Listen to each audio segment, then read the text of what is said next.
नमस्कार, मैं दीपक झोला, चाप पत्रिका प्रमाणित दस्तावेजों का झोला। आज भोपाल मध्य प्रदेश विधानसभा सत्र बजट पेश हो चुका है, जिसमें देखना होगा कि आज के झोले में क्या है। हमारे साथ राष्ट्रीय जनता पार्टी के राष्ट्रीय अध्यक्ष हमारे साथ मौजूद है, जिनसे मैं जानना चाहूँगा बजट जनता हित में रहा है, फिर किस हित में रहा है, नेता हित में रहा है, जनता हित में। जी श्रीमान। ये चुनावी वर्ष है और बहुत उम्मीद थी कि महंगाई की मार से जो जनता त्राही त्राही कर रही है, पेट्रोल और डीजल के दाम कुछ कम होंगे, लेकिन वो नहीं किए गए हैं। दूसरी बात है, मध्य प्रदेश में जो दिन प्रतिदिन जो बेरोजगारी बढ़ रही है, तो औद्योगिकरण के ढांचे के लिए इसमें कुछ भी नहीं किया गया है। युवाओं के रोजगार के लिए इसमें कुछ भी नहीं किया गया है। नंबर तीसरी बात, इस बजट के अंदर जैसा कि अमूमन होता है, वही ढाक के तीन पात छोटी मोटी योजनाओं से छोटी मोटी योजनाएं मुफ्त की देकर के लोगों के वोट खरीदे जाते हैं। पहले लाडली लक्ष्मी चल रही थी, अब लाडली बहन योजना और जोड़ करके इस तरह से वोट खरीदे जाएंगे। लेकिन क्या 1000 रुपये में ये सिलेंडर भी नहीं आता, किसी का घर चल सकता है क्या? स्थायी रोजगार के लिए इसमें कुछ नहीं किया गया। लोगों की आय बढ़े, स्थायी रोजगार बढ़े, इसके लिए इसमें कोई ऐसा विशेष प्रयास नहीं किए गए। और सबसे महत्वपूर्ण बात जो है कि मध्य प्रदेश के अंदर कांग्रेस और बीजेपी के शासन में सहकारिता का सारा धन लूट लिया गया। सारी सहकारी समितियां किसानों के लिए, मजदूरों के लिए, उनके विकास के लिए जो होती थी, वो आज सहकारी बैंक के सब डूबत खाते में जा चुकी है। और सहकारिता के माध्यम से ही छोटे किसानों की स्थिति सुधारी जा सकती है।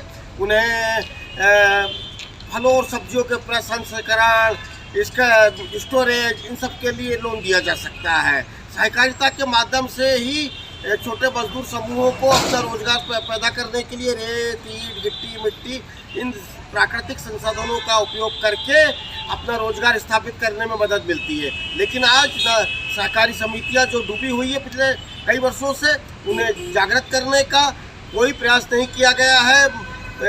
और सहकारिता के माध्यम से एक बृहत रोजगार योजना है जो मध्य प्रदेश शासन दे सकती थी, वो नहीं है। आज गाँव से लेकर शहरों तक बेरोजगारी फैली हुई है। शिक्षित लोगों को, शिक्षित बेरोजगार लोग दिल्ली बॉम्बे के चक्कर लगा रहे हैं मध्य प्रदेश भूल करके, क्योंकि मध्य प्रदेश में औद्योगिकरण नहीं है। औद्योगिकरण के लिए कोई विशेष इसमें योजना नहीं बनाई गई है। ना ही DIC के माध्यम से हर जिले में इंफ्रास्ट्रक्चर डेवलप करने की इसमें कोई योजनाएं नहीं है, जिससे कि हर जिले में उद्योग खुल सके। तो इस तरह से कुल मिला के ये बजट ढाक के तीन बात है। आपकी पार्टी इस जो बिल पास हुआ है आज, इसका समर्थन करती है, विरोध करती है? हमारी पार्टी इस बजट का विरोध करती है, क्योंकि ना तो इसमें पेट्रोल डीजल की महंगाई कम की गई है, ना ही इसमें युवाओं के रोजगार के लिए, औद्योगिकरण के लिए कोई योजनाएं हैं, ना छोटे किसानों के लिए सहकारिता के माध्यम से कोई योजनाएं हैं। इस तरह से बजट जो है, जो सुस्त पड़ा हुआ प्रदेश है, जो अर्थव्यवस्था सुस्त पड़ी हुई है, जिस तरह से गरीबी बेरोजगारी बढ़ रही है, वो गति और बढ़ती रहेगी। ये बजट गरीबी और बेरोजगारी दूर करने में कहीं से भी समर्थ नहीं लग रहा। सरकार ने अभी 2 नए जुमले जो रखे हैं, जैसे बहना लाडली योजना, इसमें इसके दम पर क्या सरकार वापस से मध्य प्रदेश में अपनी शासन जमा पाएगी? बिल्कुल नहीं। इस समय प्रदेश की जनता गरीबी, बेरोजगारी, महंगाई जैसे मुद्दों के कारण त्राही त्राही कर रही है। लोगों को अब ना तो बीजेपी से ना कांग्रेस से कोई आस नहीं बची है। अब मध्य प्रदेश अगले चुनावों में तीसरे मोर्चे की ओर जाएगा, तीसरी शक्तियाँ आगे बढ़ेगी, उभरेगी और मध्य प्रदेश के अंदर गरीबी बेरोजगारी से संघर्ष करके मध्य प्रदेश को विकसित और समृद्ध राज्य बनाएगी। आपको ऐसा नहीं लगता कि एक बजट और पास होगा जो विधायकों को खरीदने वाला बजट होगा?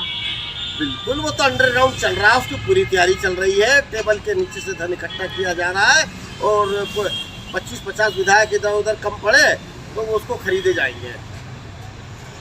इस तरह के खेल ये जो चल रहे हैं पिछले 3-4 साल से, ये प्रजातंत्र को खतरे में डाल रहे हैं। और ये जो प्रजातंत्र खरीद फरोख्त में उलझ जाए, वो प्रजातंत्र जनहित नहीं कर सकता, गरीब का हित नहीं कर सकता, बेरोजगारों का हित नहीं कर सकता। वह सिर्फ एक अमीरों का खिलौना बन जाता है, अमीरों का शतरंज बन जाता है कि इस 500 को यहाँ रखा, इस 500 को यहाँ रखा। जो विधायक अपनी पार्टी छोड़कर दूसरी पार्टी में जाए, उनके लिए क्या सजा होनी चाहिए? उनके लिए बिल्कुल उनको जो है वो ना सिर्फ एक पार्टी छोड़ करके जब वो दूसरी पार्टी में जाते हैं, उनकी सदस्यता भंग हो जानी चाहिए। ये 1/3 का नियम हटा देना चाहिए और कोई भी व्यक्ति किसी एक पार्टी में किसी एक दल में हो और वो दूसरे दल में जाता है तो उसकी सदस्यता खारिज हो जाना चाहिए और उसे अगला चुनाव लड़ने की अनुमति नहीं मिलनी चाहिए, क्योंकि वो जिन मुद्दों के ऊपर चुनाव लड़ा उन मुद्दों के ऊपर वो काम करे। यदि वो सत्ता पक्ष के